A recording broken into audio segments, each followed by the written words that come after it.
받으소서. 나의 모든 것 받으소서. 나의 마음 깨끗해, 나의 마음 깨끗해 씻어주사. 주의 길로 행하게 하소서. 내가 원하는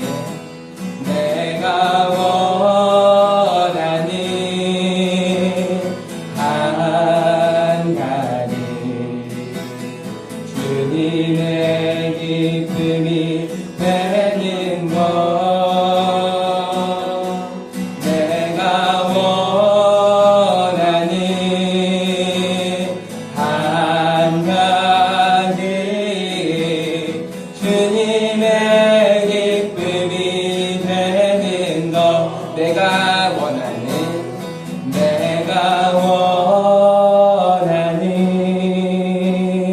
한 가지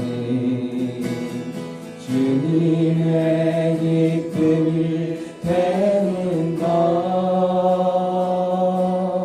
내가 원하는 한 가지 주님의 기쁨이 되는 것. 네, 우리 늘 기쁜 교회가 그렇게 주님의 기쁨이 되기를 소망합니다. 다음 찬양 이런 교회 되게 하소서 함께 찬양하겠습니다. 진정한 예배가 숨쉬는 교회, 주님이 주인 되시는 교회, 믿음의 기도가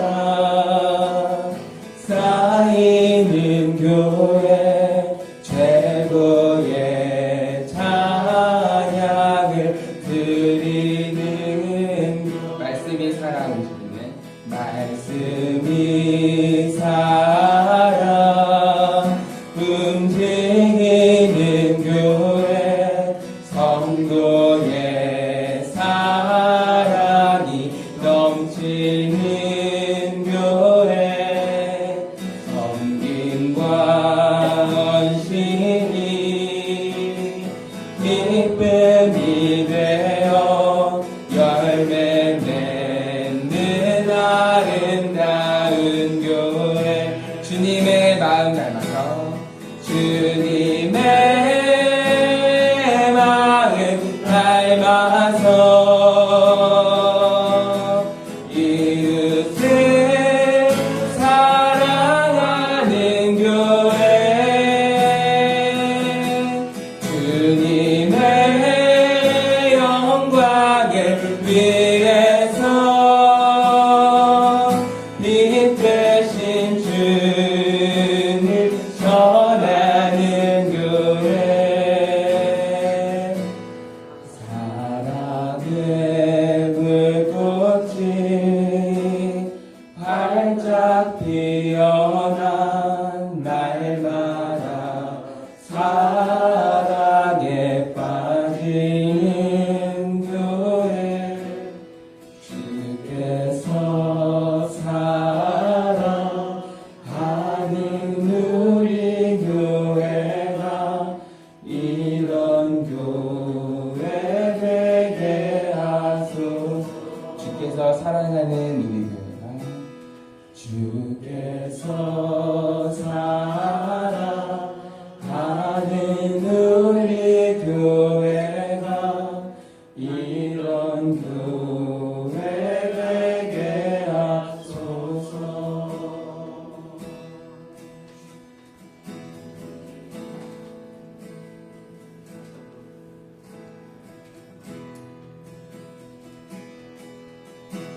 다시 한 번 더 찬양하겠습니다. 진정한 예배가, 진정한 예배가 숨쉬는 교회, 주님이 주인 되시는 교회,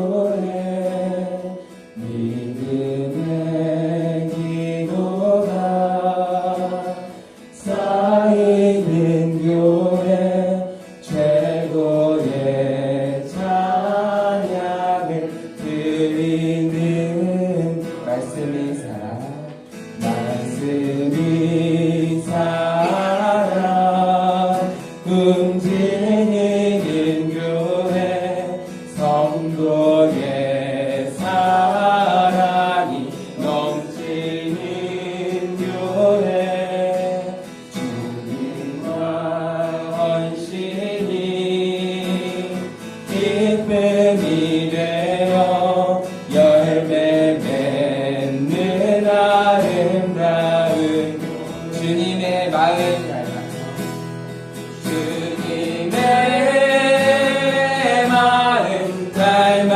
닮아서 이웃을 사랑하는 교회 주님의 영광을 위해서 빛 되신 주님 전하는 교회 주님의 마음 닮아서 주님의 마음 닮아서 이웃을 사랑하는 교회 주님의 영광을 위해서 빛 되신 주님 전하는 교회 사랑의 그 꽃이 활짝 피어나 날마다 사랑에 빠지는 교회 주께서 사랑하는 우리 교회가 이런 교회 되게 하소서. 우리 기쁜 교회가 예수님의 사랑 닮아가는 교회가 되기를 소망합니다. 주의 사랑은 베푸는 사랑 값없이 그저 주는 사랑 그러나 나는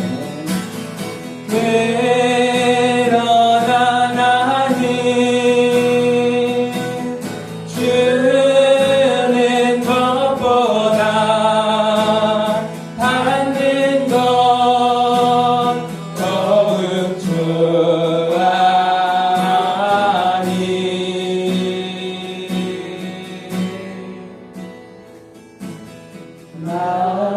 나의 입술은 주님 닮은 듯하나 내 맘은 아직도 주와요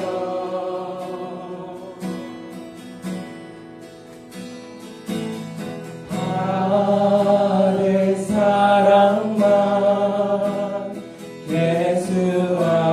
계수하고 있으니 예수여 나를 도와주소서. 처음부터 찬양합니다. 예수님처럼 바울처럼 예수님처럼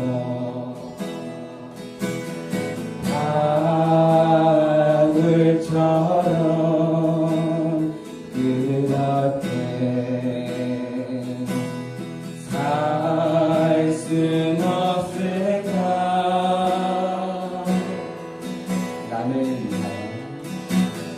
남을 위하여 당신들의 온몸을 온전히 버리셨던 것처럼 주의 사랑을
사랑나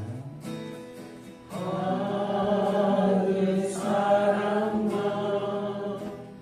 계수하고 있으니 예수여 나를 도와주소서. 나의 입술은 주님 닮은 듯하나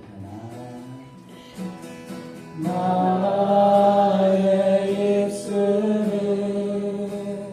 주님 닮은 듯하나 내 맘은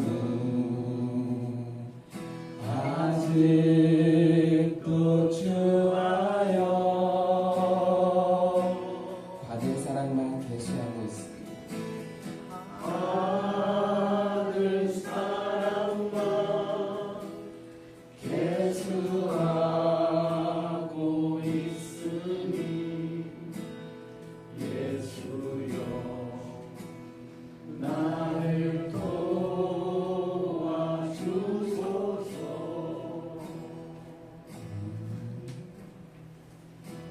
일동교회가 정말로 사랑의 불꽃이 활짝 피어나서 날마다 사랑에 빠지는 그런 교회가 되기를 소망합니다. 우리 성도의 사랑이 넘치는 그런 교회가 되기를 소망합니다. 그러나 우리는 아직 연약해서 그 사랑에 그냥 그 껍질만 갖고 있을 때가 많은 것 같아요. 우리가 정말 그렇지 아니하고 그 예수님의 사랑을 닮아가는, 우리를 위하여 그 온몸을 내어주신 그 예수님의 사랑을 닮아가는 그런 사랑할 수 있는 우리들의 교회가 되기를 소망합니다. 이 시간 내가 정말 그렇지 못했다면 예수님 나를 도와주세요. 우리 그렇게 함께 기도하며 나아가기를 소망합니다. 함께 기도하시겠습니다.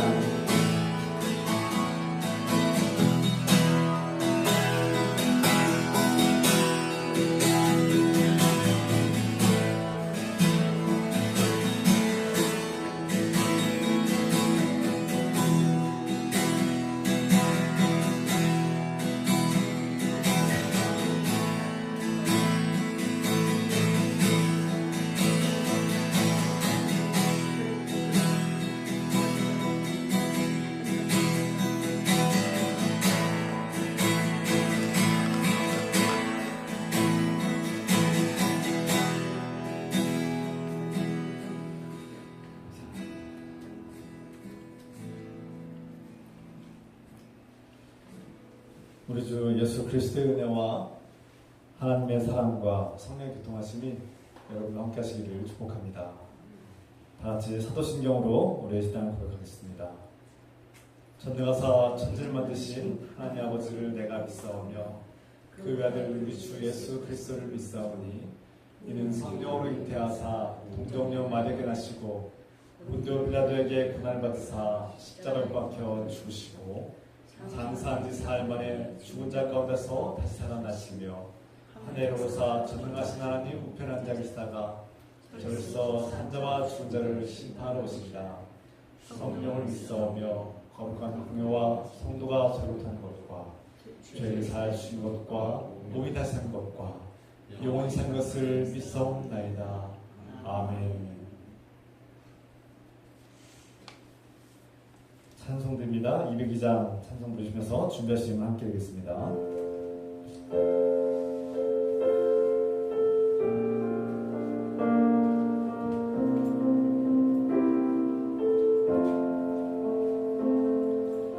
하나님 아버지 주신 책은 귀하고 중하신 말씀이세 기쁘고 반가운 말씀 중에 날 사랑한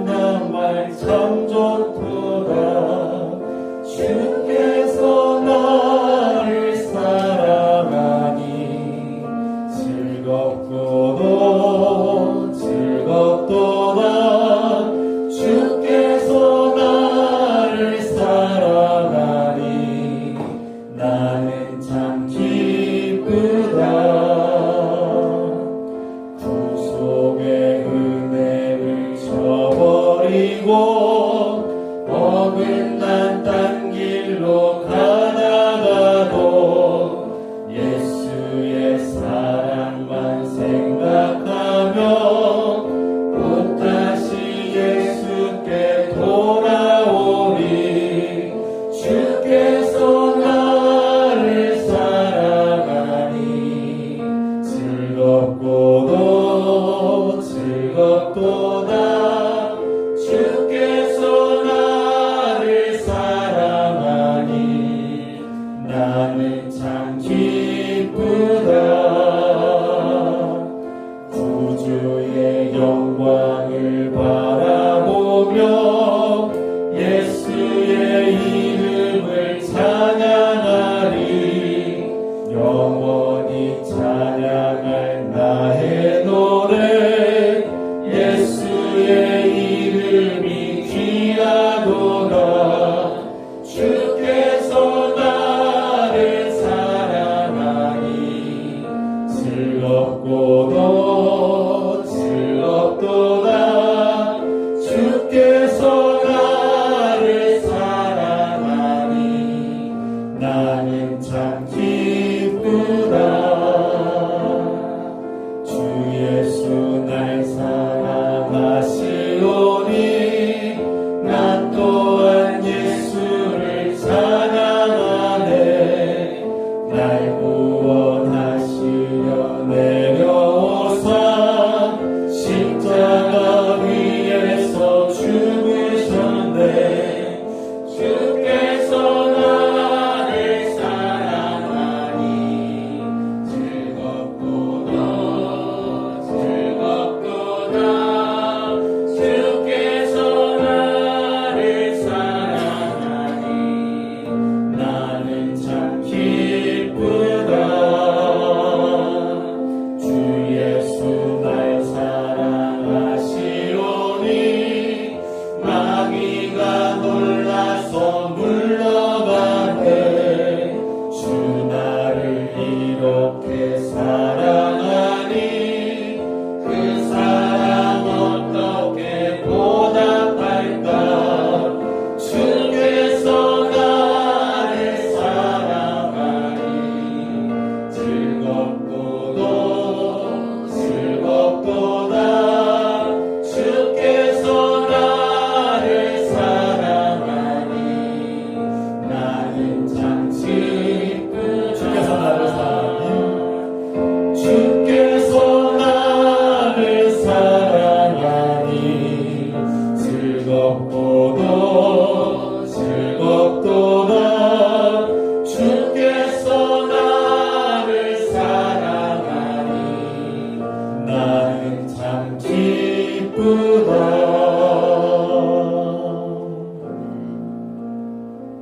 아멘. 이 시간 천송자 권사님께서 기도도 하시겠습니다.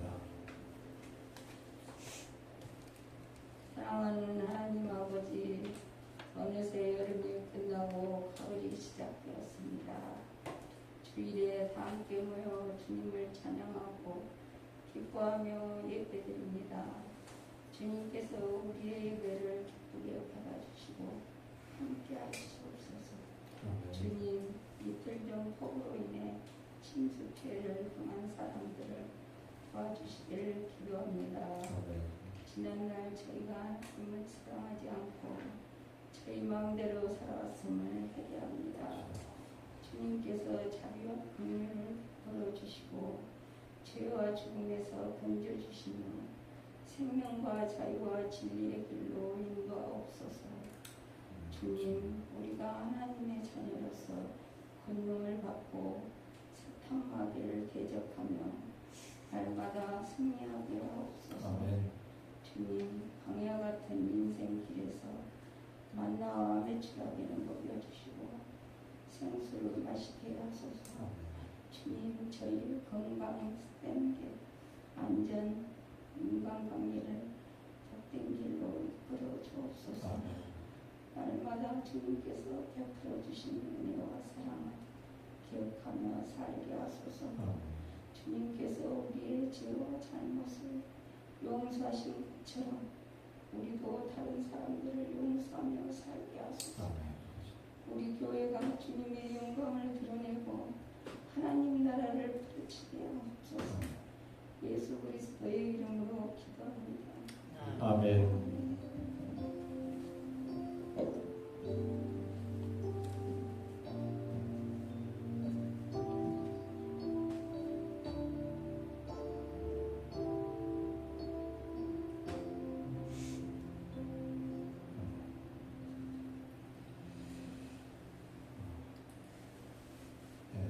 주의 이름으로 서로 인사하고 환영하겠습니다. 주님 이름으로 사랑합니다. 축복합니다.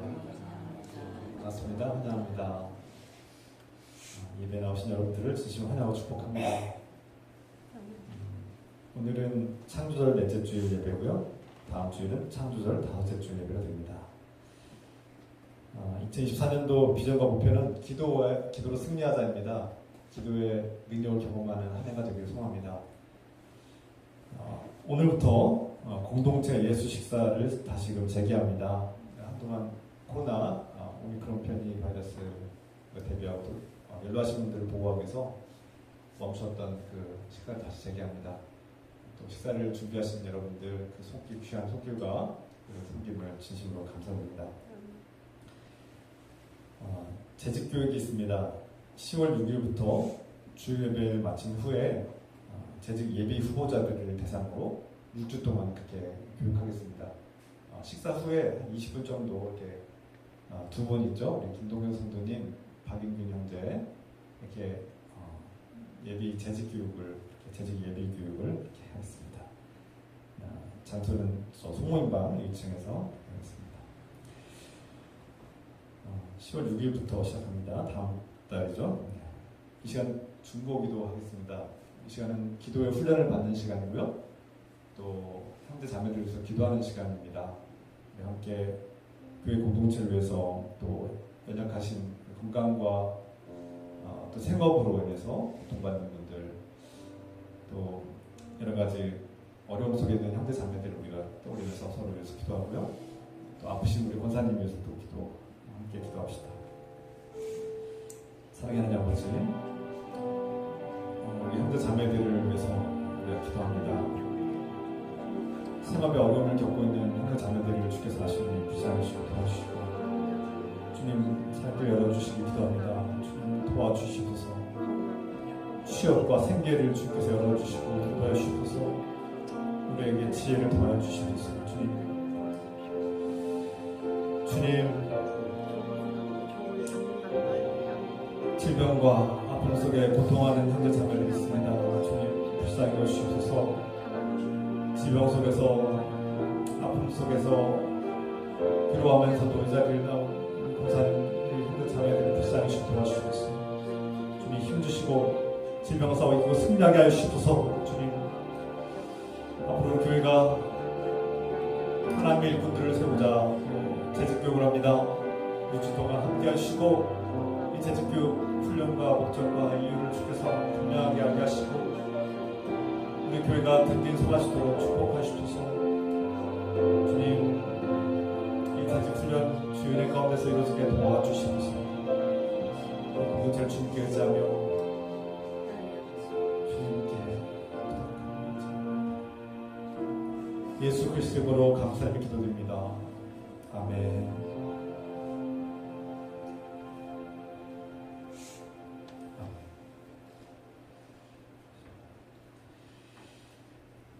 여러분 기억나실 때마다 우리 김동현 성도님 또 박인균 형제가 재직교육을 잘 맡고 잘 마치고 또 내년을 우리가 함께 서로를 위해서 함께 일하는 복된 일꾼이 되기를 기도해 주셔도 됩니다.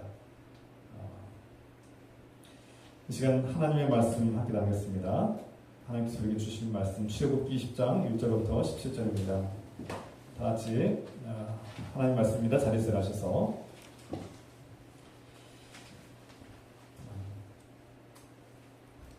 출애굽기 20장 1절부터 17절까지 한 절씩 교독합니다. 하나님이 이 모든 말씀으로 말씀하여 이르시되 너희를 땅 종되었던 집에서 인도하여낸 네 하나님 여호와니라. 너는 나 외에는 다른 신들을 내게 두지 말라. 너를 위하여 쓰인 성을 만지지 말고 또 위로 하늘에 있는 것이나 아래로 땅에 있는 것이나 땅 아래 물속에 있는 것에 어떤 상도 만지지 말며 그것들에게 절하지 말며 그것들을 섬기지 말라. 나 내 하나님 여호와는 질투하는 하나님인즉 나를 미워하는 자의 죄를 갚되 아버지로부터 아들에게로 3, 4대까지 이르게 하거니와. 나를 사랑하고 내 계명을 지키는 자에게는 천대까지 은혜를 베푸느니라. 너는 내 하나님 여호와의 이름을 망령되게 부르지 말라. 여호와는 그 이름을 망령되게 부르는 자를 죄 없다 하지 아니하리라. 안식일을 기억하여 거룩하게 지키라.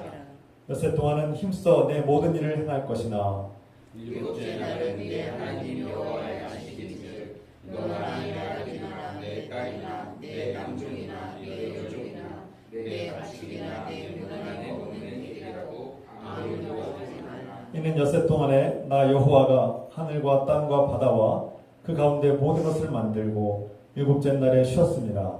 그러므로 나 여호와가 안식일을 복되게 하여 그날을 거룩하게 하였느니라. 내 부모를 공경하라. 그리하면 내 하나님 여호와가 내게 준 땅에서 내 생명이 되리라. 함께 있습니다. 살인하지 말라, 간음하지 말라, 도둑질하지 말라, 내 이웃에 대하여 거짓 증언하지 말라, 내 이웃의 집을 탐내지 말라, 내 이웃의 아내나 그의 남종이나 그의 여종이나 그의 소나 그의 낙이나 물은 내 이웃의 소유를 탐하지 말라. 아멘. 네, 잘 앉으시기 바랍니다.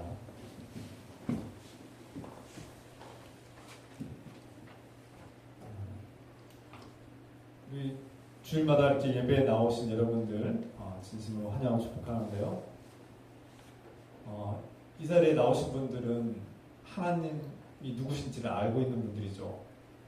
복음을 듣고 예수 그리스도께서 우리의 복음이 되셔서 하나님이 어떠한 분이신지 우리에게 분명히 드러내 주시고 예수 그리스도 통해서 우리는 죽음과 부활의 은혜가 무엇인지를 깨달았고 그 복음을 기쁘게 받아들여서 믿음으로 사는 사람들입니다. 이런 믿음을 가진 사람들, 우리는 그리스도인이라고 부르고 또 하나님의 자녀라고 부르고 하나님의 백성이라고 부르죠. 그래서 저 여러분들은 하나님의 복을 받은 사람들이다. 그 기쁜 소식을 듣고 받아들인 복을 받은 사람들이고 하나님께서 주신 약속을 우리가 받은 사람들이고 그 구원의 약속을 우리가 이미 받은 사람으로서 살고 있는 사람들이죠. 이스라엘 백성도 마찬가지입니다. 야훼 하나님이 그들에게 임했고 모세를 통해서 하나님의 어떠한 분이신가를 분명하게 선포하고 드러내셨죠. 그리고 그들을 있는 모습 그대로 사랑하시고 용서하시고 구원의 길로 인도하시는 분임을 출애굽기가 증언하고 있습니다.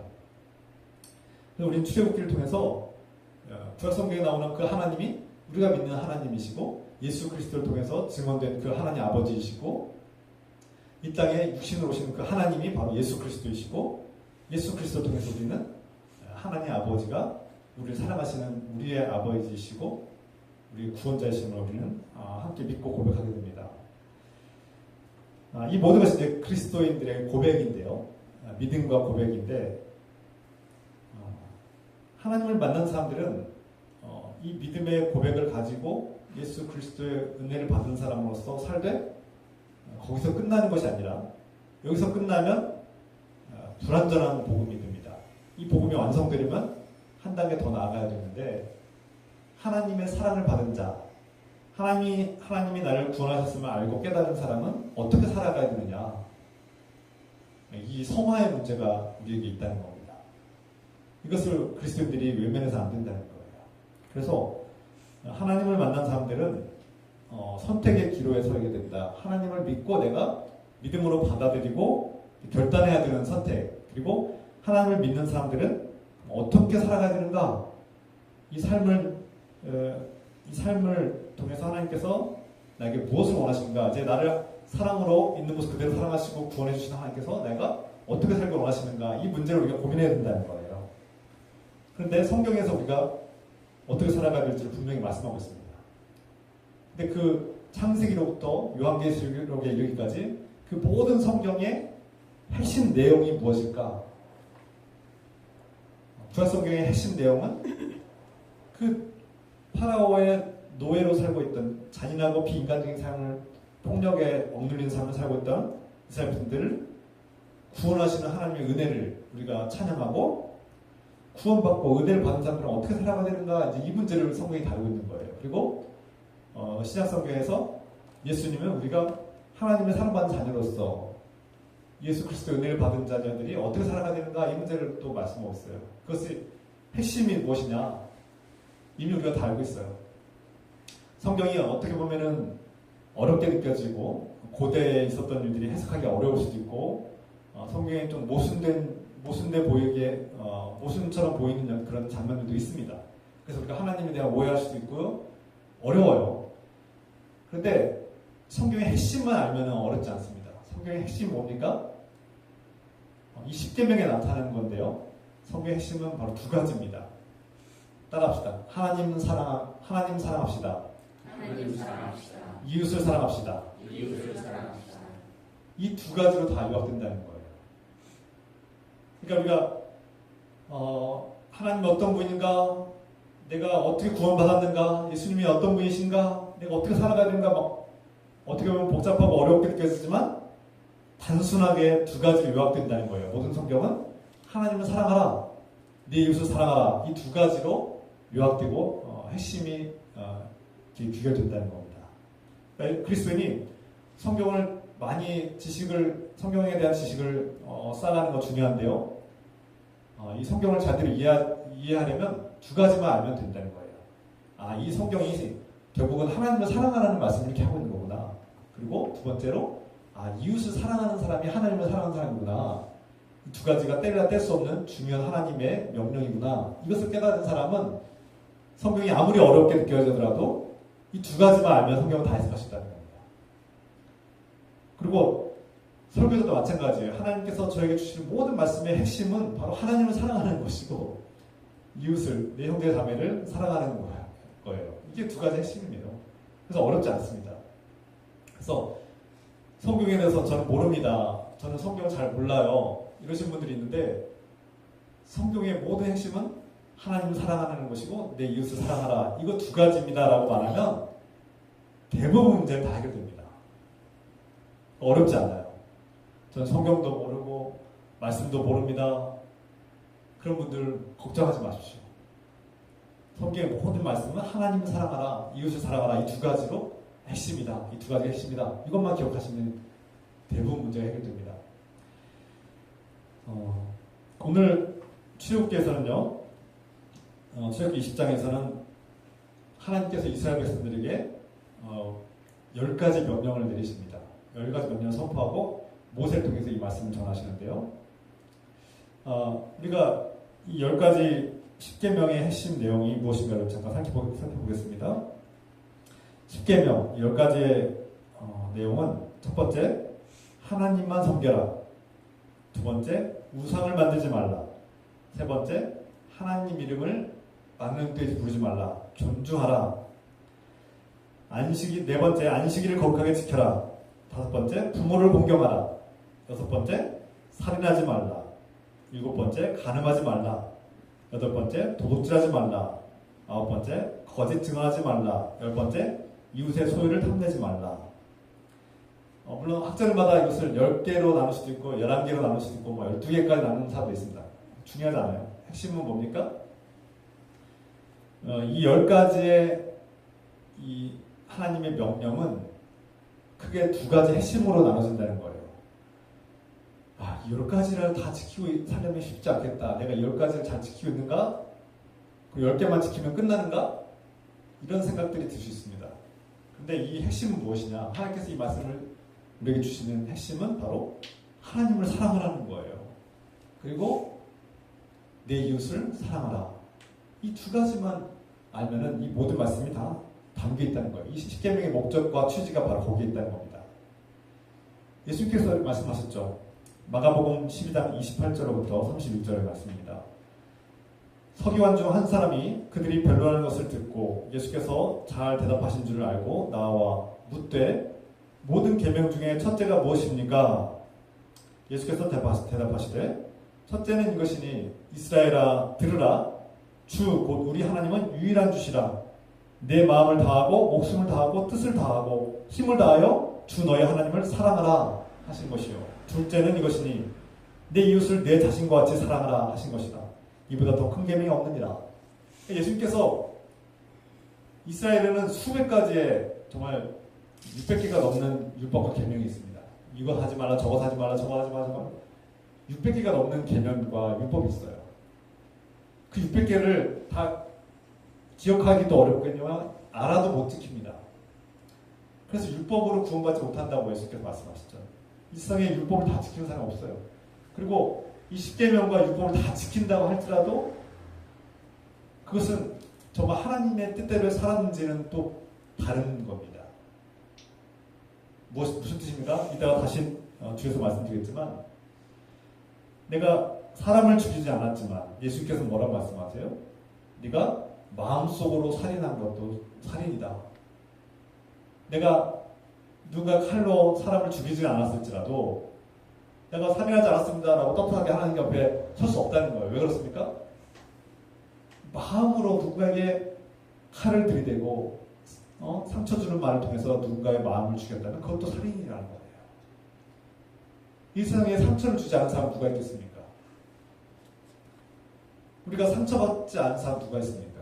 살면서 알게 모르게 다 상처를 받고 또 자신도 모르게 누군가의 상처를 주고 살지 않습니까? 사람의 목숨을 빼앗아야만 살인이 아니라 우리는 나도 모르는 사이에 나도 내가 누군가의 빚을 묻고 누군가에게 죽음 같은 고통을 그런 살인 같은 죄를 저지를 수도 있습니다.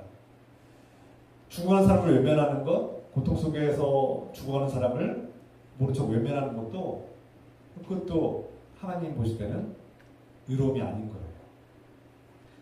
거예요. 그래서 우리가 당신은 죄인이다라는 말을 우리가 함부로 할 수도 없거니와 우리가 그런 말이 우리에게 정말 와닿지 않을 수도 있는데 그럼에도 불구하고 우리가 하나님의 떳떳하게 설 수 없는 것은 우리가 하나님의 명령을 어긴 사람들이기 때문에 하나님께서 창조하신 사랑의 존재를 살지 못했기 때문에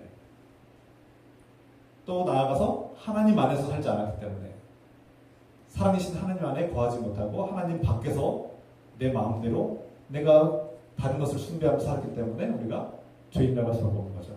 다시 돌아가서 예수님께서는 하나님을 사랑하는 것 그리고 내 이웃을 사랑하는 것 하나님을 전심전력으로 사랑하고 내 이웃을 내 몸과 같이 내 자신과 같이 사랑하라. 이것이 모든 핵심, 모든 율법의 핵심이고 하나님께서 너에게 율법을 주신 목적과 취지이다. 그것을 말씀하고 있는 거예요. 하나님께서 십계명을 하나님께서 주신 율법을 다시 해석하신 거죠. 이 땅에 오신 예수님께서 하나님의 아들 예수님께서 하나님께서 왜 너에게 그런 율법을 주셨는지 아느냐? 그것은 하나님을 사랑하라는 뜻이다. 네 이웃을 사랑하라는 뜻이다. 그래서 너에게 그렇게 구체적인 명령을 하신 것이다. 이스라엘 백성들이 이집트를 탈출해서 광야 생활을 시작했는데요. 모세가 그들의 재판장이 되어서 그들의 갈등과 다툼을 분쟁을 해결하는데요. 그리고 하나님의 뜻이 무엇인가를 이렇게 하나씩 다 가르쳐 줍니다. 그런데 지난 시간에 나눴듯이 모세가 탈진에 이길 수밖에 없는 그런 구조였어요. 그리고 그 재판을 기다리는 백성들 동시에 탈진에 이를 수밖에 없는 상황이었습니다. 그때 장인 이드로가 와서 이 상황을 지켜보고 하나님께서 주신 놀라운 지혜로 조언을 했죠.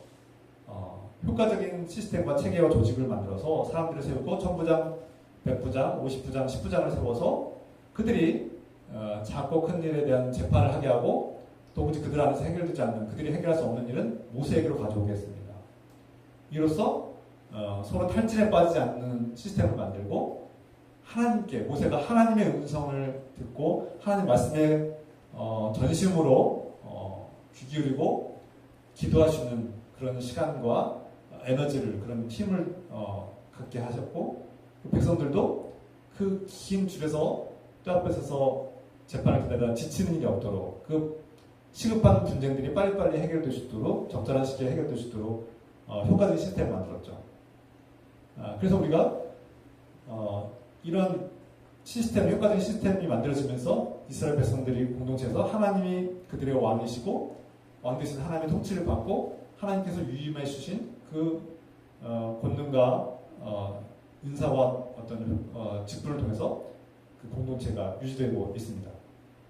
다시 말해서 하나님은 이제 그들에게 이스라엘 백성들에게 십계명을 주심으로써 하나님이 분명히 그들의 하나님이시고 야훼 하나님이 그들의 하나님 창조주이시자 구원자이시고 그들과 함께 하시는 분이심을 깨달았지만 어떻게 살아가야 되냐? 그럼 내가 이제 하나님을 알게 되었고 하나님을 경험하게 되었고 이제 하나님을 내가 믿게 되었는데 그럼 어떻게 살아가야 되느냐? 이 문제를 구체적으로 이스라엘 백성들에게 이 십계명을 통해서 공포하는 겁니다. 전에는 하나님을 사랑하는데 내가 하나님을 알게 되었고 막연하게 하나님을 사랑하고 하나님을 이제 알게 됐는데 어떻게 살아가야 되느냐의 문제가 이제 이스라엘 백성들에게 숙제가 되었고 그 문제를 해결하기 위해서 십계명을 주신 겁니다. 우리가 부모가 아이를 낳으면 아이들에게 하나씩 다 가르쳐줘야 됩니다. 저도 아이 둘을 키워보면서 아이들이 어릴 때 하나씩 다 가르쳐줘야 돼요. 그 갓난 아기가 막 이제 앉기 시작하고 기어다니기 시작하면요 온갖 것들을 집안에 있는 거 다 만집니다. 그때 가장 먼저 하는 게 뭔지 아십니까? 제가 아이들한테 물론 사랑한다 하고 뭐 먹이고 돌보고 그렇게 아이들의 필요를 채우는 것도 가장 먼저 했지만 가장 많이 했던 말 중에 하나가 이거 만지면 안 돼. 이거 하면 안 돼라고 했던 것 같아요. 예를 들어서 뭐 가스레인지를 만들려고 한다면 불에 데이잖아요. 불은 뜨거운 거야. 만지면 안 돼. 다쳐. 뭐 만지지 마. 이렇게 했던 것 같아요. 그리고 뭐 날카로운 뭐 가위나 뾰족한 것들 막 그런 뾰족한 것들, 날카로운 것들, 위험한 것들 다가갈 때 이거 만지면 안 돼. 그 콘센트에다가 막 젓가락에 꽂으려고 하는데 이거 하면 안 돼. 제가 안 된다. 이건 하면 안 돼. 큰일 나. 왜 안 돼? 아이는 모르죠. 아기는 몰라요. 그게 안 되는지 왜 안 되는지 몰라요. 막 호기심에 이렇게 젓가락으로 저 콘센트에 막 꽂잖아요, 아이들이. 그래서 막 콘센트마다 다 부모마다 이렇게 플라스틱으로 뭐 다 막아놓기도 하고 이렇게 기어 오르다가 막 이렇게 늘어질까봐 이제 다 뭐 묶어놓기도 하고 막 이런 경험들이 있어요. 그러니까 어린아이 때는 뭐 하지 말라가 많습니다. 제가 왜 이 말씀 드립니까? 십계명이 다 하지 말라예요. 십계명이 다 하지 말라. 첫 번째, 나 외에 다른 신을 섬기지 말라예요. 우상을 만들지 말라. 우상 숭배하지 말라. 너의 하나님의 이름을 야훼 하나님의 이름을 망령되이 부르지 말라. 함부로 부르지 말라. 조롱하지 말라. 뭐 다 하지 말라예요. 부모를 공경하라. 이거 외에는 또 거룩한 안식일을 지켜라. 부모를 공경하라. 이것은 이제 긍정 명령인데 나머지 또 살인하지 말라.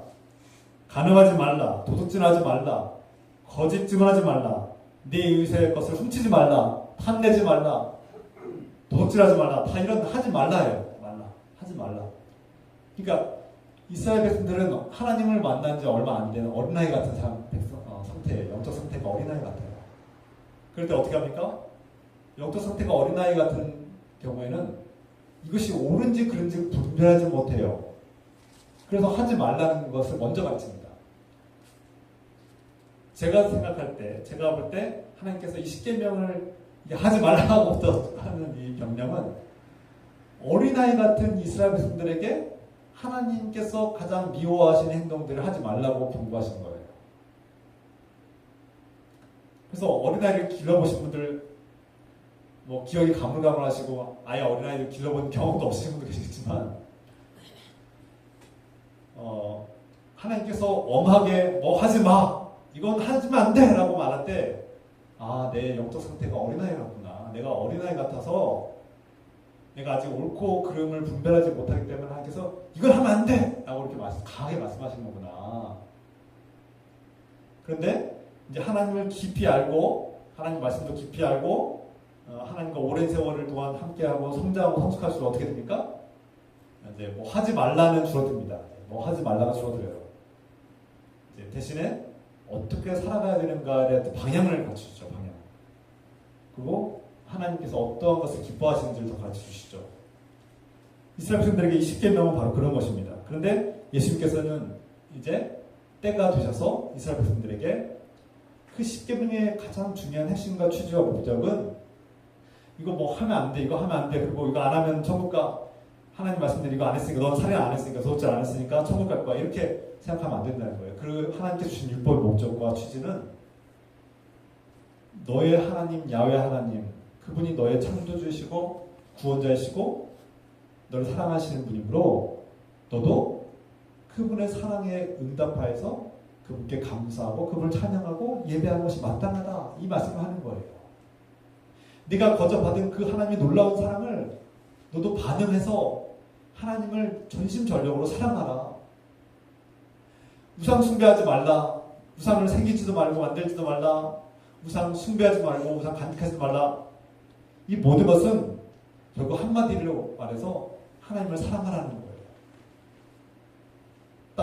딴짓 하지 말고, 딴 데 눈 돌리지 말고, 네 마음속에 하나님을 최고의 관심사로, 최고의 궁극적인 목적으로 삼아라. 내 인생의 최고의 가장 중요한 위대한 왕은 하나님이시다는 것을 네가 결코 잊지 말라는 거예요.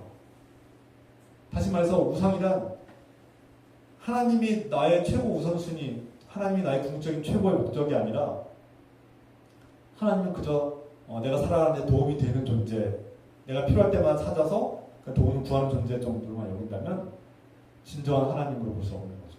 내 인생의 주인이 아니신 거예요. 내 인생의 주인은 내가 주인이고 나 자신을 숭배하고 또 돈과 명예와 권력과 성공과 부와 명예와 쾌락과 이런 것들이 내 인생의 주요 최고의 관심사고 그것이 내 인생의 가장 중요한 목적이고 그것이 내 인생에 없어서는 안 되는 가장 중요하고 빼놓을 수 없는 중대한 요소가 된다면 그게 바로 우상이고 가짜신인 겁니다. 그게 하나님 자리에 앉아있는 거예요. 하나님은 그런 것을 미워하신다는 겁니다. 그래서 눈에 보이는 우상들, 뭐 다른 종교를 숭배하는 것, 내가 다른 눈에 보이는 우상 숭배를 하는 것들, 뭐 조각을 만들고 뭐 십자가를 만들어야 되냐 말아야 되냐, 십자가를 세워야 되냐 말아야 되냐 이런 것들에 대해서 논쟁하는 것이 중요한 게 아니라 야 십자가도 우상 아니냐 이런 분들이 있어요.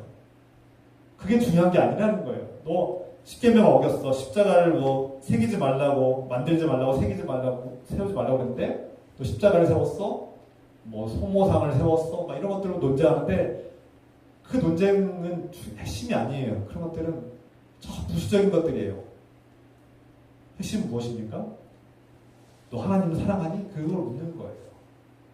너 지금 딴 눈 팔고 있니? 하나님이 내 인생의 최고의 궁극적인 관심이고 목적이니? 아니면 하나님은 그냥 필요할 때만 찾는 분이고 너에게 복을 주시는 그냥 하나의 신이고 너의 진정한 네가 진짜 섬기고 있는 네가 가장 중요하게 생각하고 내 인생에서 가장 없어서는 안 되는 그 우상이 바로 돈이고 권력이고 인기고 명예고 쾌락이고 성공이고 안정이 아니냐, 건강이 아니냐, 대인관계가 인간관계가 아니냐. 내 최고의 궁극적인 관심사가 뭐야? 돌아보십시오. 내가 하나님을 찬양하고 하나님 사랑한다고 고백하면서도 내 마음속에 강렬하게 갈망하고 원하는 것이 정말 하나님인지 아니면 돈이나 명예나 권력인지 아니면 쾌락인지 그 무엇이 나에게 하나님보다 앞서고 있는 것이 있는가? 때로는 자녀일 수도 있고요. 건강일 수도 있고요. 안정일 수도 있습니다. 하나님보다 더 안정이 더 중요해요. 안정이 무너지면 하나님이고 뭐고 필요 없어. 하나님 버려버려요. 사업이 망하면 하나님도 버려요. 건강이 무너지면 하나님도 버려요. 왜 그렇습니까? 하나님이 최고의 우선순위가 아니었던 거예요. 건강이나 돈이나 명예나 쾌락이 성공이 내 우선순위였다가 그것이 무너지면 하나님도 함께 같이 무너지는 가짜신 우상을 숭배하고 있다는 증거입니다. 그래서 하나님은 그것을 미워하신다는 거예요. 결국 이 십계명은 하지 말라는데 어린아이와 같은 신앙을 가진 이스라엘 백성들에게 가장 먼저 하지 말라는 것을 가르치는 거예요. 그래서 부부관계에서도 저도 잘 못하고 또 배워야 될 게 많은데 서투른데 저도 처음 결혼했잖아요. 처음 살아보잖아요. 근데 부부관계에서 회복하려면 전문가들이 많이 얘기를 해요. 상대 배우자가 싫어하는 행동을 멈추는 것부터 시작하라는 거예요. 그 사람이 미워하고 싫어하는 것부터 멈추라는 거예요. 알코올이면 알코올을 멈추고 그 사람이 정말 싫어하는 게 뭐 도박이면 도박을 멈춰야 되고 마약이면 마약을 멈추고 상대방이 정말 싫어하는 행동 있잖아요. 뭐 상처 주는 말을 싫어한다, 욕하는 걸 싫어한다 그러면 멈춰야 되는 거예요. 폭력을 멈춰야 되는 거예요. 그러니까 상대방이 가장 싫어하는 게 무엇인가를 알고 그것부터 멈추라는 거예요. 그러니까 좋아하는 거를 10번 하다가도 싫어하는 걸 하면은 그게 이제 마이너스가 확 이제 무너지는 거예요. 관계가 무너지는 것 같아요. 그래서 전문가들이 말하기를 사랑의 관계를 회복하려면 싫어하는 것부터 멈춰라. 그것부터 피하고 그것부터 제거하라. 이렇게 가르칩니다. 저는 그게 상당히 일리가 있는 것 같아요. 왜냐하면 성경적이에요. 하나님께서도 처음부터 너 하나님만 사랑해, 다른 거 사랑하지 마 이렇게 가르치지 않으셨어요. 네 이웃을 사랑하고 선한 일만 해 이렇게 하지 않으시고 하나님께서 가장 미워하시는 것들부터 하지 말라고 금지시켰어요. 이런 것을 볼 때 우리가 하나님과의 관계에서도 하나님께서 가장 미워하시는 행동, 하나님께서 가장 싫어하는 행동을 멈추는 것부터 우리가 신앙을 시작해야 될 것 같습니다. 그래서 하나님께서 가장 싫어하는 것이 무엇일까? 하나님께서 미워하시는 것이 무엇일까? 그것은 바로 하나님 외에 다른 것을 쳐다보는 것, 하나님 외에 다른 것을 품고 그것을 우선순위로 여기는 것, 내 마음속에 하나님은 중심이 아니라 비주류가 되고 내 주변부로 밀려나는 것, 그걸 하나님께서 미워하신다는 거예요. 그리고 하나님의 자리에 내가 앉거나 다른 무언가가 앉아있는 것, 그것을 하나님께서 미워하신다는 거예요. 그리고 안식일, 하나님께서 주신 거룩한 안식일을 지키는 것을 하나님 기뻐하시고, 부모, 하나님께서 우리에게 주신 부모는 또 다른 하나님의 아버지의 사랑을, 완벽한 사랑은 아니지만 무조건적인 사랑을 우리에게 알려주시고 가르치신 그런 부모를 공경하는 것, 그분을 공경하고 존중하는 것이 하나님을 사랑하는 것과 연결되기 때문이죠. 살인하지 말라. 내 형제가 너와 연결되어 있고 너 하나님의 형상으로 지음받은 존재임을 깨닫고 너의 형제 자매임을 깨달으라는 거예요. 다른 사람도 너와 연결되어 있는 너의 형제 자매이고 가족이라는 것을 깨달으라는 것이죠. 그가 하나님의 사랑받는 자녀임을 깨달으라는 것이에요. 간음하지 말라, 도둑질하지 말라 마찬가지죠.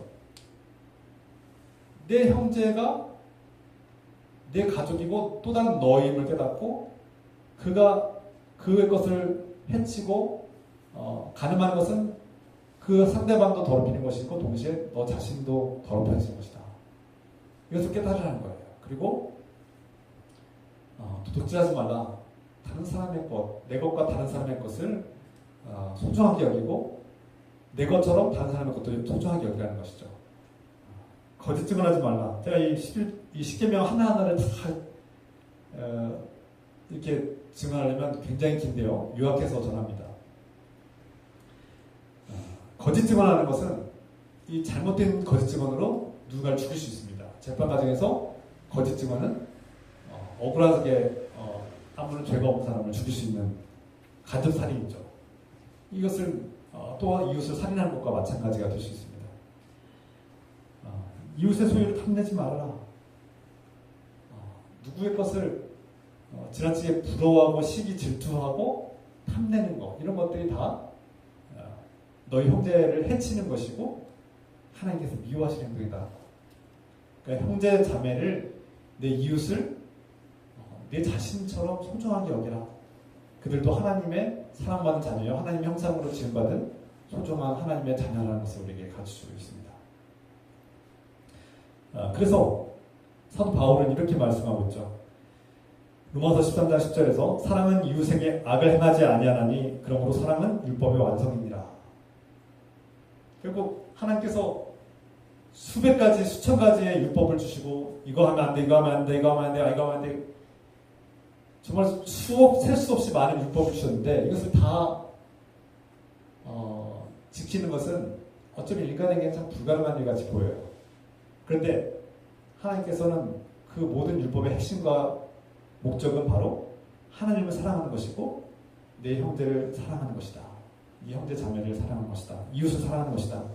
그래서 이웃에게 이거 하지 마라, 이거 하지 마라, 이거 하지 마라 처음에는 가르치지만 아이가 사랑을 배우기 시작하면, 자녀들이 사랑을 배우기 시작하면 어느 순간 하나님의 사랑을 깨닫기 시작한 사람들은 이제 더 이상 이거 하지 마, 저거 하지 마 할 필요가 없어요. 이제 이웃에게 악이라고 생각하는 것들, 이것이 해가 된다고 생각하면 하지 않기 때문이죠.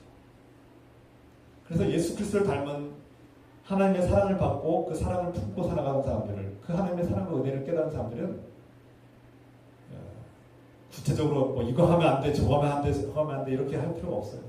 하나님의 사랑을 깨닫는 사람들은 가르쳐주지 않아도 이웃에게 해가 되는 것을 하지 않습니다. 그러나 기본적으로 이 율법이 무엇이 옳고 그른지를 우리에게 알려주기 때문에, 이 율법 10계명이 있기 때문에 이 10계명에서 파생된 수많은 율법들을 통해서 우리는 인간의 완악함, 이것을 해도 되는가, 이것을 해도 되지 않는가에 대해서 애매모호할 때 하나님 말씀을 통해서 우리는 우리 자신이 하나님의 목적과 취지를 우리가 깨닫고 다시 돌아올 수 있는 그런 나침반과 같은 방향을 가르쳐주는 것이 됩니다. 좀 말씀이 어렵게 느껴집니까?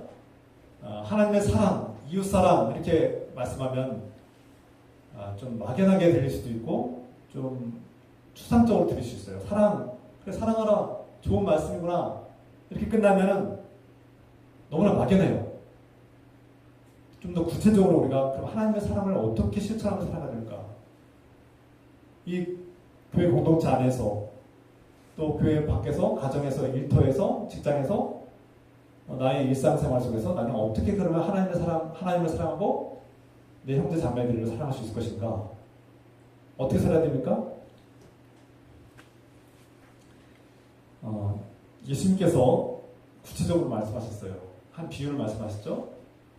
어떠한 여행객이 여행을 가다가 강도를 만났고 모든 물건을 다 빼앗기고 또 매를 맞아서 다 죽어버렸습니다. 그리고 그래서 죽어있는 상황 속에서 그를 발견한 사람들이 있었는데 한 사람은 제사장이고 한 사람은 바리새인인데 그 죽어가는, 고통 속에 죽어가는 사람을 보고도 그냥 못 본 척 외면하고 지나가 버렸어요. 이유가 있겠죠. 수많은 이유가 있을 겁니다. 뭐 그날이 안식일이라서 나는 지금 제사를 드리고 가야 되는데 그 병든 자, 뭐 고통받는 자를 이렇게 가까이 하면 안 되는 율법을 지키기 위해서 수많은 이유들, 나는 지금 바쁜 일이 있어서 더 급한 일이 있다고 생각해서 그를 외면하고 피하고 얼른 가버렸을 것입니다. 그런데 그 강도 만난 자, 고통 속에 죽어가는 자를 발견한 사마리아, 이스라엘 백성도 아니에요. 이방인인 사마리아인, 하나님도 모르는 사마리아인이 그 죽어가는 강도 만난 자를 보살펴주고 자신의 재산을 나눠서 그를 고쳐주고 여관에 묵게 하고 다시 그가 나았는지를 확인하러 오겠다고 약속하는 그런 사마리아인이 있었습니다. 예수께서 이 말씀하신 이유가 목적이 무엇일까요? 그 강도 만난 사람이 바로 저와 여러분들입니다. 우리가 강도를 만나서 우리의 소중한 사랑과 믿음과 소망을 빼앗겼어요. 다 뺏겼어요. 믿었던 사람이 날 배신했어요. 내가 하나님 사랑, 내가 이웃 사랑을 내가 배웠어요. 교회에서 말씀을 통해서, 성경 말씀을 통해서 하나님을 사랑하라, 그리고 이웃을 사랑하라고 배웠어요. 근데 내가 살다 보니까 믿었던 사람한테 배신당하고 도와줬던 사람이 알고 보니까 날 속였고 거짓말하고 또 내가 선한 마음으로 도와줬더니 그 사람이 날 사기치고 내가 정작 어려울 때는 그 사람이 날 도와주지 않고 또 나에게 감사의 마음은커녕 감사의 표현은커녕 나한테 막 상처 주는 말을 하는 사람들을 보고 뭐 또 내가 수많은 그런 억울한 일들과 상처들이 있고 우리가 강도 만난 자와 같이 지금 고통 속에 죽어가는 거 아닙니까? 그때 우리를 외면하지 않고 도와주시는 분, 자신의 것을 다 내어주면서까지 우리를 살리기 위해서 자신의 것을 다 내어주시는 그 선한 사마리아인이 바로 주님 아니십니까? 예수님께서 강도 만나서 사탄 마귀에게 다 털리고 매받아서 죽어가는 우리 노예처럼 이제는 지옥 같은 삶을 살아가는 우리에게 자신의 것을 다 쏟아부어서 우리를 하나님 나라로 이끄시는, 구원의 길로 이끄시고 우리를 치유하시고 고치시는 하나님의 은혜를 우리가 받는 사람들 아닙니까? 그 바로 강도 만나서 다 털리고 매맞고 죽어가는 그 사람을 외면하지 않는 것, 우리 주변에 고통 속에 있는 사람들을 우리가 외면하지 않는 게 그게 하나님의 사랑에 이웃사랑을 실천하는 첫걸음 아니겠습니까? 그리고 그들의 상황을 이해하는 것, 그리스도인들이 그들의 고통과 괴로움을 이해하는 것, 그런 이해의 마음 필요해요. 제가 여러분들에게 막 천사가 되라, 이 세상에 고통받는 사람 다 도와주고 어려운 사람 다 도와주고 여러분들의 가진 건 다 퍼주라 이렇게 가르치지 않습니다. 저도 그렇게 못해요. 하나님을 사랑하라, 이웃을 사랑하라고 이제 알았어요. 하나님께서 명령하시고 하나님께서 우리에게 원하시고 하나님을 믿는 자녀들이 어떻게 살아가야 되는지 알았어요. 방향을 알았어요. 그런데 하나님을 사랑하는 게 어떤 것일까? 이웃을 사랑하는 게 어떻게 사는 것일까? 여기에 대해서 진지하게 고민할 필요가 있다는 거예요. 하나님을 사랑하는 것은 우선 앞에서 말씀드린 것처럼 내가 하나님께로부터 무조건적인 사랑을 받은 것을 내가 감사합니다. 내가 나도 하나님 사랑합니다. 하나님께 감사합니다. 내가 하나님 그 사랑을 찬양합니다. 기뻐합니다. 라고 찬양하는 거예요. 그래서 우리는 예배 시간 찬양합니다. 나를 있는 모습 그대로 사랑하시고 용서하시고 구원해 주신 하나님의 그 은혜에 감사합니다. 사랑합니다. 라고 고백하고 찬양하는 거예요. 그게 기도예요. 또 찬양은 기도입니다. 내가 기도할 때 필요할 때마다 하나님께 기도하기도 하지만 하나님 나를 사랑해 주시고 나와 함께 해주시고 돌봐주셔서 감사합니다라고 찬양하는 거예요. 감사하고 고백하는 거죠. 찬양과 기도. 그리고 말씀 무엇입니까? 하나님이 나에게 무엇을 원하시는가? 하나님께서 미워하시는 것은 무엇인가? 내가 어떻게 살아가야 되는가를 말씀 통해서 배우는데요. 그 말씀을 내가 경청하는 일. 이게 다 하나님을 사랑하는 것이 하나님 사랑하는 것이고 하나님의 사랑은 동시에 거기서 끝나지 않습니다. 하나님을 사랑하는 사람들은 내가 하나님께로부터 받은 그 무조건적인 사랑을 형제 이웃들에게 나눠주는 겁니다. 형제 자매들 이웃들에게 나눠주는 것. 그것이 하나님의 기뻐하시는 삶이 완성되는 것이죠. 그럼 어떻게 나눠줘야 되냐? 앞서 말씀드린 것처럼 내가 강도 만난 사람이구나. 그리고 예수께서 이 강도 만난 자, 죽어가는 자를 살리기 위해서 자신의 재산을 다 쏟아붓고 나를 살리기 위해서 나를 치유하고 돕기 위해서 최선을 다하신 그 예수님의 사랑을 내가 받았다. 그러면 나는 어떻게 살아야 되는가? 나도 강도 만난 내 이웃을 만났을 때 그들의 고통을 외면하지 않아야겠구나. 내가 예수님처럼 내 것을 다 주지 못할 먼저 그 고통받는 사람을 외면하지 말아야겠구나. 그리고 내가 그의 아픔과 고통을 공감하자. 우선 공감하자. 그의 말을 내가 경청하자. 그의 상처와 아픔들을 내가 경청해주자. 이것이 그리스도인의 첫 번째 삶이 아닐까 생각합니다. 그래서 누군가의 아픔과 고통을 외면하지 않고 내가 그 아픔을 함께 아파하는 것. 이 컴패션, 긍휼이다.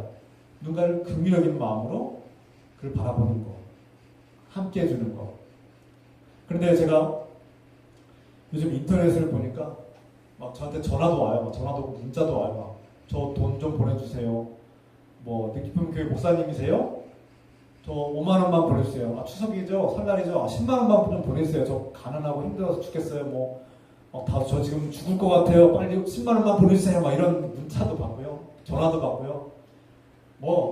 끊임없이 옵니다. 예전에 요즘 좀 줄어들었는데 예전엔 계속 매주마다 집에 문 두들고 교회잖아요. 교회 건물 들어와서 문 두들기고 목사님 저 돈 좀 주세요. 좀 도와주세요. 거의 매주 한두 번씩 계속 몇 년 동안 끊임이 없었어요. 요즘은 좀 제가 이제 거절을 하기 시작하면서 그래서 그리스도인들이 하나님을 사랑하고 형제 자매 이웃을 사랑하는 것 중요한 일입니다. 그런데 지혜가 필요합니다. 분별력이 필요합니다. 제가 도와주기도 했고요. 때는 거절하기도 했습니다. 분별이 필요하더라고요. 무조건 다 도와주는 게 선한 일도 아니고요. 하나님 기뻐하시는 것도 아니에요. 우리가 어려움에 처한 사람들을 분별할 줄 알아야 되겠습니다. 누가 강도 만난 자, 누가 정말 죽어가는 자인지를 우리가 분별합시다. 우리를 교묘하게 속이는 사람도 있어요. 뭐 때로는 속을 수도 있는데 아주 교묘하게 속이더라고요. 아주 별의별 다 속여서 우리에게 이제 뜯어가는데 저도 뭐 한두 번 속은 게 아니에요. 그런데 불구하고 우리가 강도 만난 자를 우리가 분별합시다.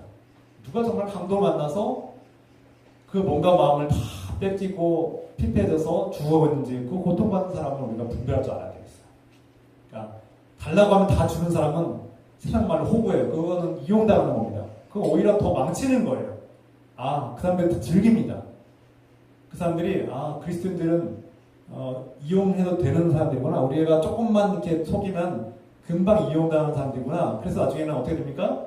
몇 번 사기를 당하고 속임을 당하다 보면 이제 막 혐오감이 생기고 막 분노가 생기고 이제 막 사람이 마음이 이제 차갑게 식지 않습니까? 그러면 이제 하나님에 대한 사랑, 이웃에 대한 사랑이 하나님께로부터 받는 나의 그 무조건의 사랑이 식어버리는 겁니다.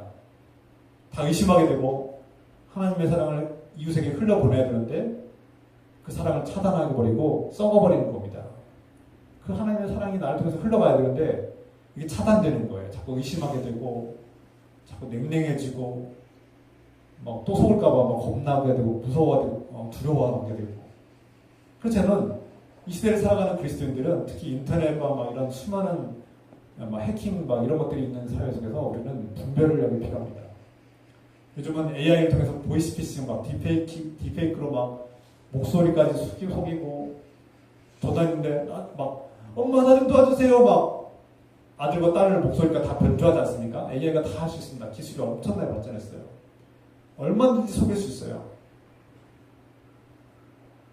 그리스도인들이 분별력이 필요합니다. 그리고 무조건 도와주는 것이 선한 것은 아닌 것 같습니다. 우리가 가장 먼저 해야 될 일은 우리 가까운 형제 자매들에게 악을 행하지 않는 것. 이것이 해롭다고 생각된다면 이 해로운 것을 상대방이 미워하고 싫어하는 것을 멈추고 피하고 제거하는 일부터 합시다.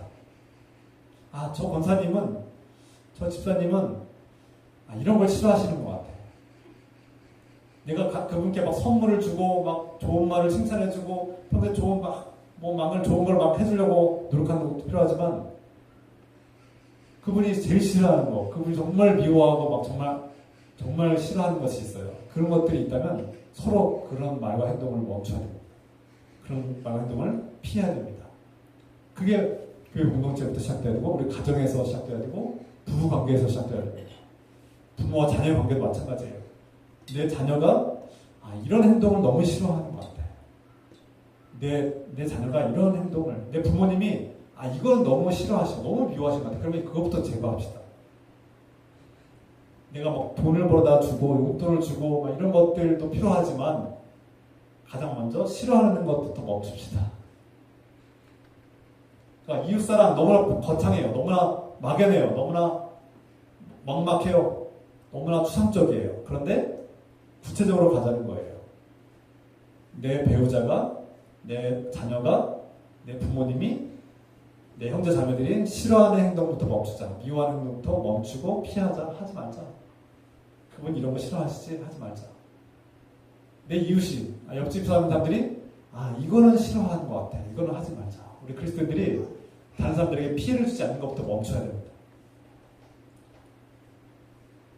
때로는 노방전도 선한 의도예요. 하나님 말씀 복음 전하는 게요. 선하죠. 그런데 막 버스 안에서 막 지하철에서 막 시끄럽게 막 예수 천국, 예수 부신 지옥 막 이렇게 막 소리 지르면 귀 막고 싶어져요. 저도 목사인데도 불구하고 듣기 싫어요. 미안하지 마. 그분께 미안하지 마. 저건 아닌데. 막 편말 이렇게 막 들고 예수 천국 부신 지옥 막 이렇게 써가지고 막 스피커폰 막 이만큼 막 차에다 달고 막 예수 믿으세요. 안 믿으면 지옥 갑니다. 막 이렇게 협박하고 다니는 길가 다니시면서 막 저건 아닌데. 저건 민폐인데. 저건 하나님께서 기뻐하시는 행동이는커녕 사람들 인상을 찌푸리게 만들고 기독교를 더 미워하게 만드는 행동인데 저렇게 안 했으면 좋겠네. 우리가 분별력이 필요합니다. 분별력. 이게 정말 선한 행동인지 하나님 정말 기뻐하시는 행동인지, 그리고 이웃들에게 피해가 되는 것은 아닌지, 저 사람들이 싫어하는 행동이 아닌지. 하나님을 사랑하는 자가 이웃을 해하지 말라고 했는데 나는 하나님 사랑하니까 할 거야. 저 사람들이 싫어하든 좋아하든 상관없어. 나는 무조건 할 거야. 지하철 가서 나는 무조건 소리를 지를 거야. 하나님 기뻐하시니까. 하나님 복음 전하는 일이니까 난 무조건 할 거야. 난 무조건 해야 돼. 하나님 기뻐하실 거니까. 그런데 사람들이 싫어해요. 하나님 미워. 하나님 이웃들이 싫어해요. 이웃들이.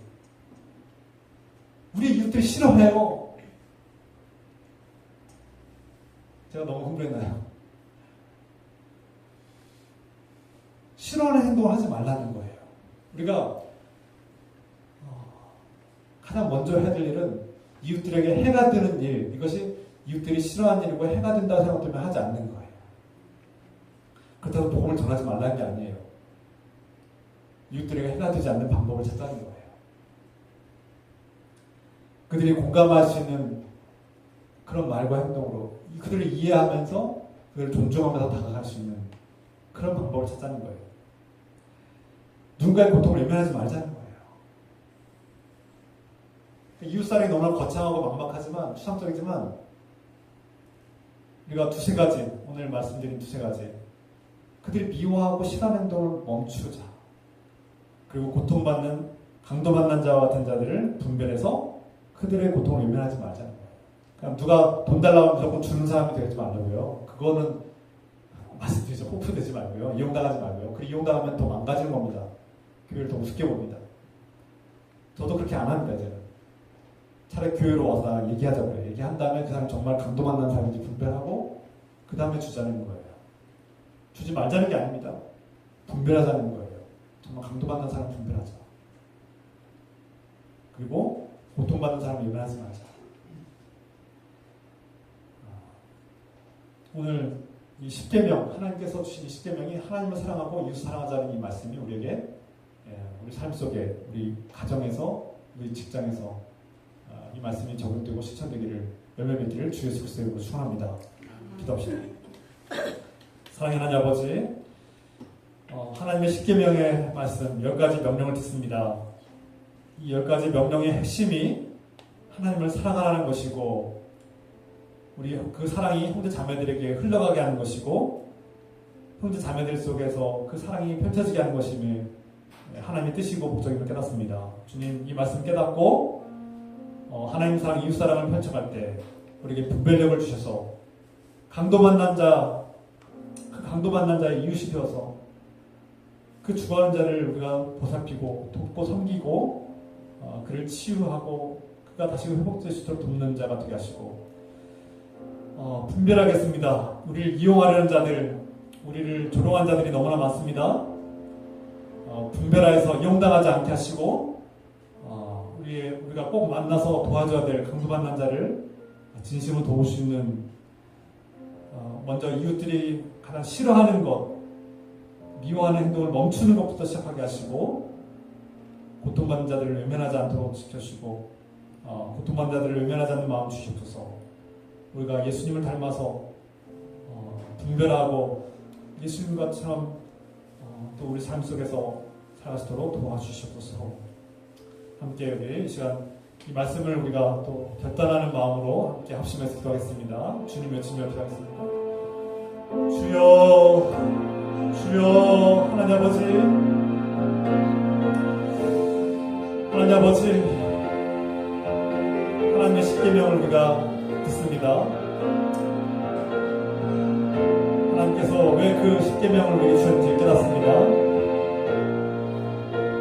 결국 하나님을 사랑하라는 말씀이고, 그 사랑이 이웃들에게 실천될 수 있기를 원하시는, 그 사랑을 이웃들에게 흘려보내고 예수 그리스도의 마음으로 그 이웃을 사랑하는 것이 곧 나를 사랑하는 것이고 하나님을 사랑하는 것임을 깨닫습니다.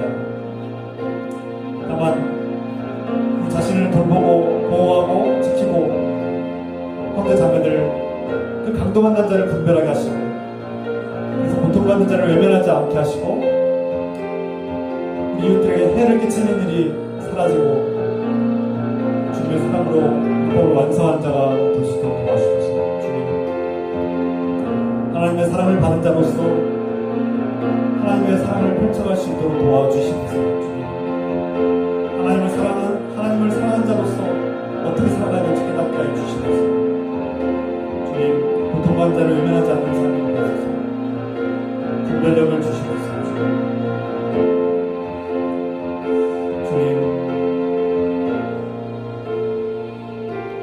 주님 말씀 깨닫고 또 결단하며 나아갈 때 우리 안에 사랑의 열매가 가정에서, 우리 직장에서, 일터에서 사랑의 열매가 풍성하게 맺게 하여 주시옵소서.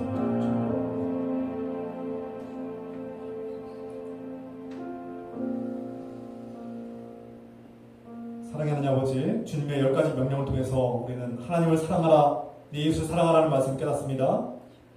하나님을 사랑하는 자녀, 하나님의 사랑을 받은 자녀가 형제 자매를 사랑하고 이웃을 사랑하는 것이 마땅하며 그 사랑을 어떻게 펼쳐갈지 다 가르쳐주시니 감사합니다.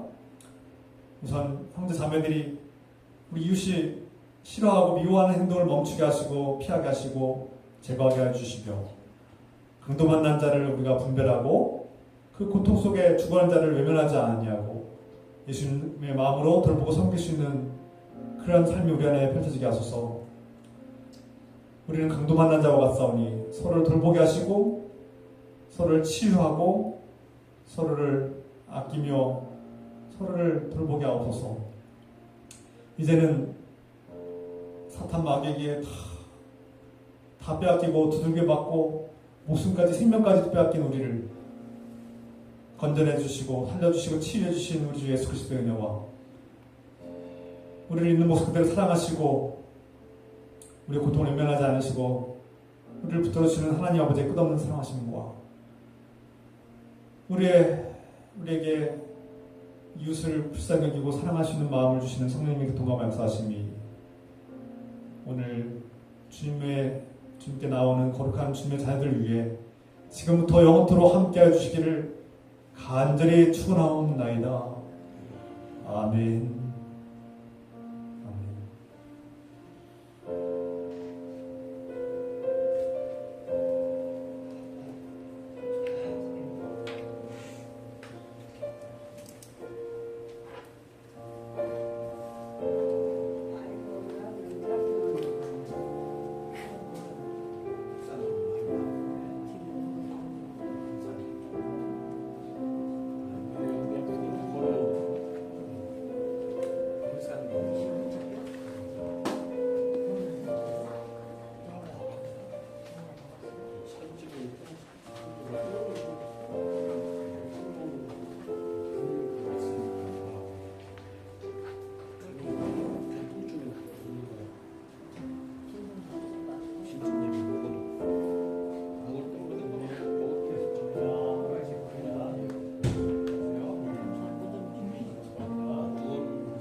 허리가 아프세요?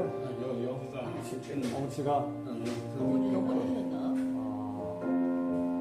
많이 아프세요? 아프다고 그래도 똑바로 앉지를 못해? 어디 넘어지시는 것 같은데. 잠깐 있다가 끝나고 이제 신방 좀 갈까요? 넘어지질 않아. 괜찮으시면 신방 괜찮으시겠어요? 기도하고 올까요? 제가 얼른 가서 기도하고 올게요. 이따가 끝나고.